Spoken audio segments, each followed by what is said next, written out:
to you, Craig. Given the success of the first camp and the way you're able to get your ideas across to the players, and you spoke about how much you enjoyed the camp when you go out of it, how has it been second time round, and maybe what have you been able to build on from those first two games? Well, hopefully we've been able to build on it. We'll see tomorrow. Feeling towards training this week has been really positive. So we feel we've definitely been able to build on training. Been able to spend more time with each other in that case, then be able to do more work out on the pitch, but also in meetings.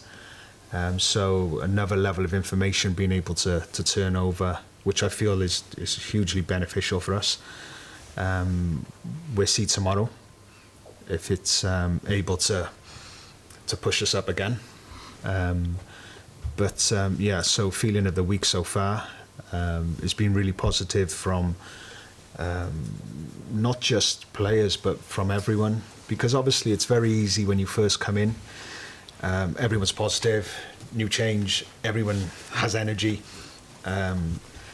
You'll go into the second camp. Well, my idea was going to say, well, let's see. Now let's see if, and it hasn't. It's been really positive again. And that goes from everyone. That's from IG, you name it. Everyone is like, here we go again. Because, we have a group of players, like Iceland do as well. They know what elite is. To qualify for major tournaments, you are elite. Becomes a certain standard you have to abide by to be able to do that. And this group of players know that. They know the standards. They've set those standards as well. So that's been really refreshing. It's been really positive. So, great so far. Long answer, yeah? No, all good. Sorry. And you talk about that positivity and kind of hoping to build on what came before.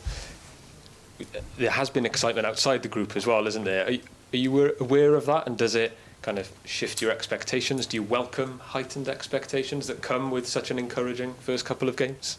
I'm trying to work. I'd be worried if there wasn't expectations. If there wasn't, and I'm certainly don't believe in ever trying to play them down. I don't believe it's fair to people who come and watch.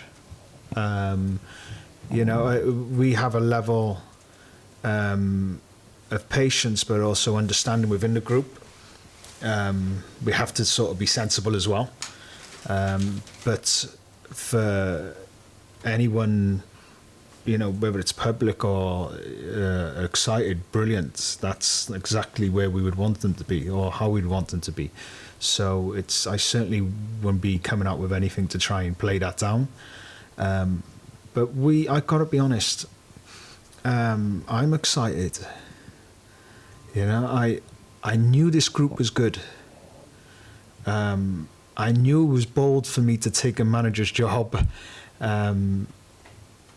And I didn't want to just go into any type of scenario. When I looked at this group, I was excited by this group. And I have to be honest, I was excited after the first camp. But this camp so far, if you were asking me right now, it's gone up again. It's gone up again. It's, the credit to the people who've worked in the Welsh team over the last number of years, who've all had an influence. But this is a good group of players we have at this present moment. Just finally, from me, a slightly different question, but with the sad news of George Baldock's death, I know a few of the players in the Wales squad knew him. I saw David Brooks posting about it. I was just wondering how those lads, Reece and Adam in particular, are feeling, if you've just had to do anything differently in terms of duty of care. No, first and foremost, our condolences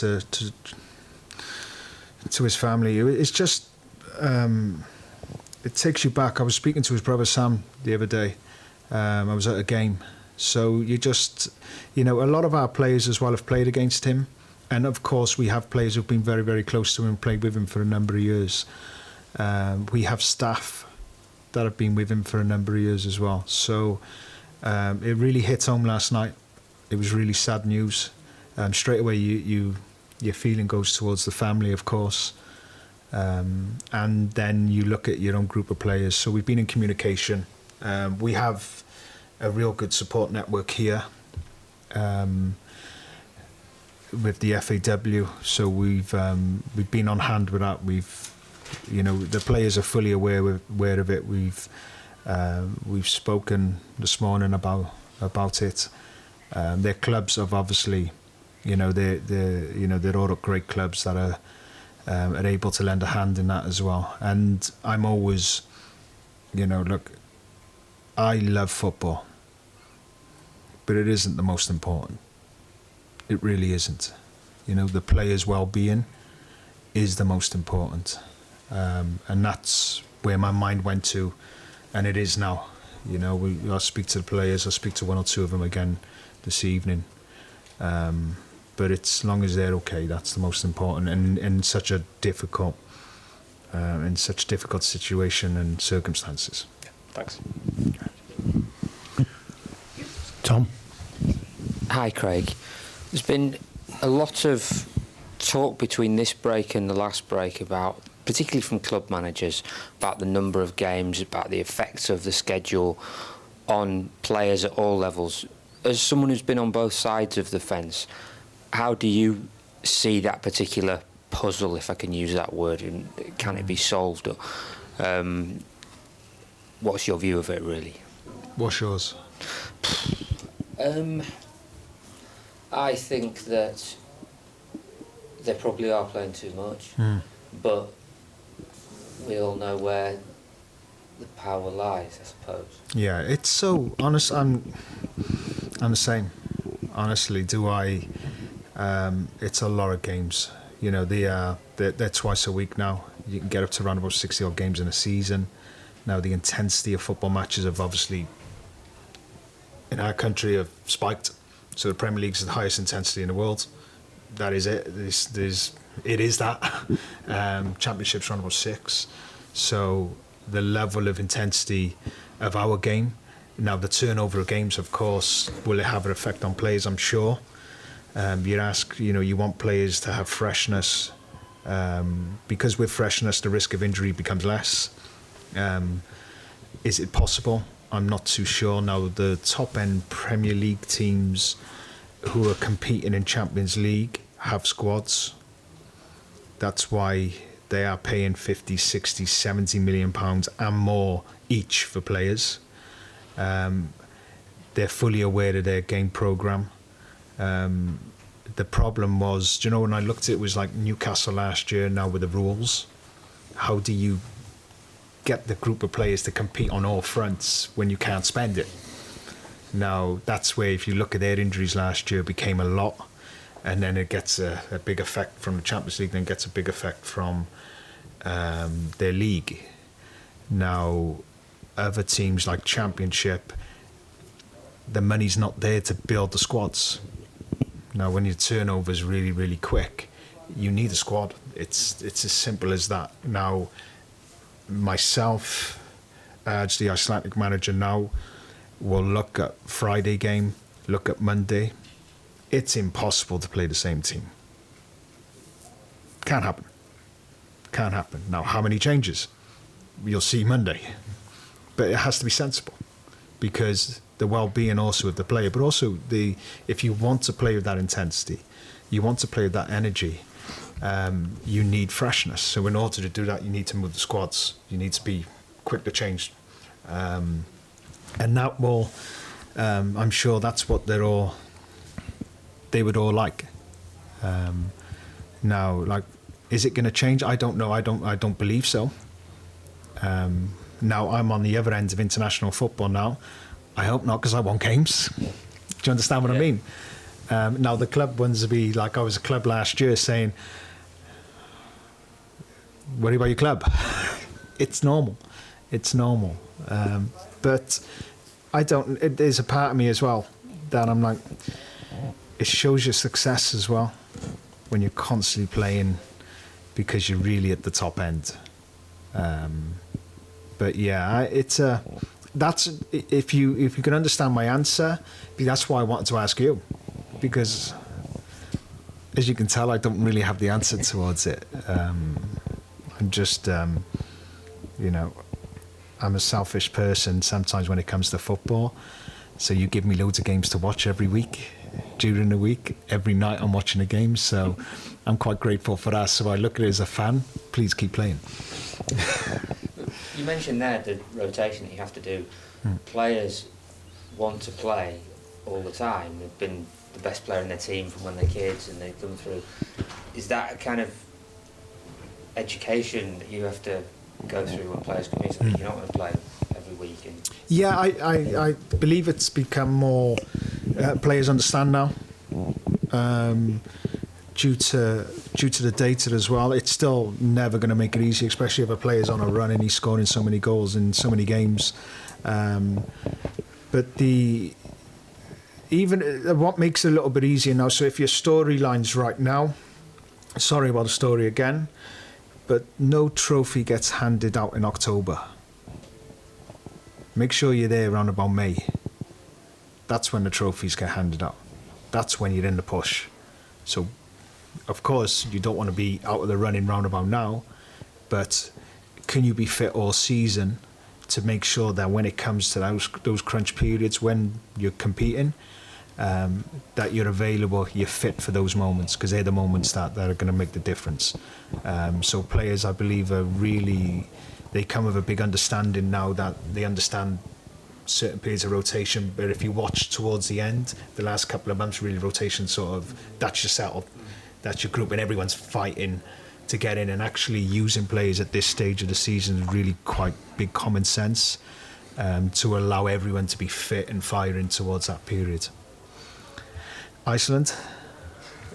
Ben. Yeah, cool. There you go. I was just going to ask, we mentioned a minute ago about sort of possibly heightened expectations. How important was it for you to be so clear on the targets for you and, you know, the team? Because I think about a year ago, Connor Roberts said, you know, we're a small nation, we kind of have to remember who we are, but you've been really clear from day one, right? No, my idea over the six games was to hopefully create a clear identity to how we want to go about football, in possession and out of possession. That was it. Now, would I love to win all 6 games? Of course. But and it doesn't mean I want to lose all 6 games, far from it. That was the story for me. How can we make it clear so anyone who's watching, you have a clear idea of what we're trying to do? Because I believe you have to be invested in it as well. And that's okay, we've sort of made strides towards that the first couple of games, and I believe probably that got 1 or 2 more people interested in it. But then we have another round of games now, and that's the key to it. Are we able to show a clear identity to how we play football? Can I just ask you about Brennan, Craig? I know you've spoken about him before and quite recently, but obviously he's on this amazing goal-scoring run. Have you seen a slightly different Brennan Johnson in the last few days to the one you saw on camp last time? No, honestly, he's the same. He played Sunday, so he's been on 2-day recovery as well. So it's we haven't had him as much as what we've had 1 or 2 other players, just due to the periodisation model we work to. But no, he's just he's a very humble kid. He's great to be around. The group love him. He clearly enjoys being here. He always has.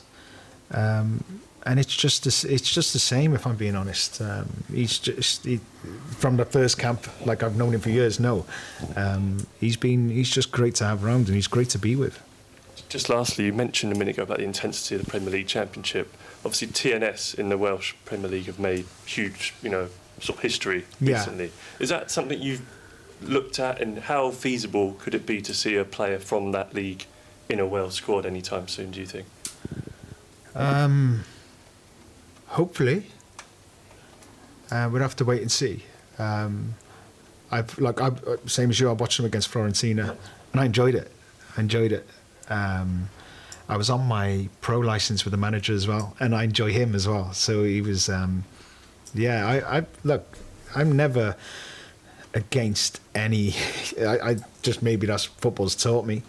But it's, the door's always open for any situation, and and whatever happen will happen. We'll have to wait and see on that. Okay. I'll ask you about Iceland. Thanks. Players like Harrelson, Oscarson, Linson, gone abroad, big leagues, big players. Do you think that's a route that can be helpful to Welsh players to move around Europe? You've got Silver Thomas in France. Yeah. There've been other players who've been in Europe as well. Do you think that can be helpful to your sport? People getting different experiences of different football cultures? Different culture is always going to benefit a human being, surely. It's a little bit like the Premier League. It's the strongest league in the world. I can navigate my way around and mention it is the strongest. That's what wealth brings. Everyone who's at the top wants to play in the Premier League. It pay the most money. And I don't mean that in like but it's common sense because they can just buy anyone. Years ago there was teams that, like Brentford really now competing with AC Milan. But it's just the wealth of the finance of what the Premier League can bring. But if, there's an option that, okay, that wasn't quite a route, but there was another option elsewhere, then, of course. I believe, I believe I learned a lot when I went to Belgium. By being in a different country, different culture, different languages, because obviously in Belgium, Dutch is, they speak Dutch 5 minutes away, then French down the road, Flemish. So that I learned a lot, and I learned a lot about myself in that period as well. So from my own experience as a coach living abroad, it really benefited me no end. So if a player was able to do that, I would recommend it highly.